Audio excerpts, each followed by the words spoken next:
αισημηρία, που θα συμβεί βέβαια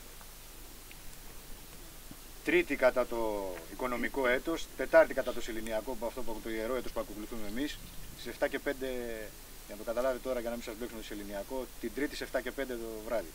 Αισθανόμαστε μέρη της φύσης, μέρη αυτού του σύμπαντος και γι' αυτό και συμμετέχουμε στις εκδηλώσεις του.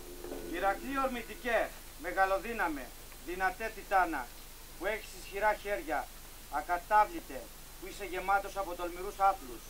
Ποικιλόμορφε, πατέρα του χρόνου, είσαι αιώνιος και παρέχεις ευθυμίαν. Απόρριτος, θηριώδης, που σε εκετεύουν πολλοί. Παντοδύναμος, έχεις πανίσχυρη καρδιά, μεγάλη δύναμη, είσαι τοξότης και μάτης. Τρώγεις τα πάντα, των πάντων γεννήτωρ, υπέρτατος, εξ όλων, βοηθός Ο χρυσίνιε τιτάν, ανίκητε ήλε.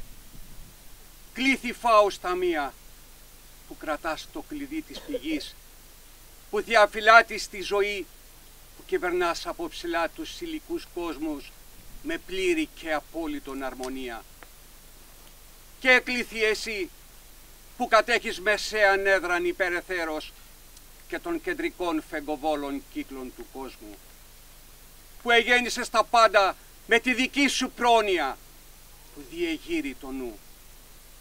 Κάτω από τους δικούς σου πλησούς, τους πάντα φεγκοβόλους ευλάστησεν η φύσης, και ο δημαγδός των στοιχείων που αντιμάχονται σταμάτησε, καθώς ανεφάνισε εσύ από αρή του πατρός.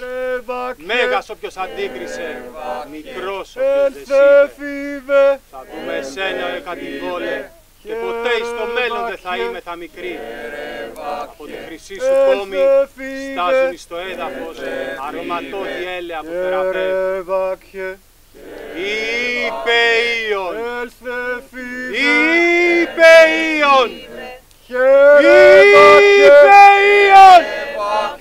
Έλθε φίβε! Έλθε φίβε! Χαίρε βάκχε! Χαίρε βάκχε! Έλθε φίβε! Έλθε φίβε! Χαίρε βάκχε! Χαίρε βάκχε! Έλθε φίβε! Έλθε φίβε!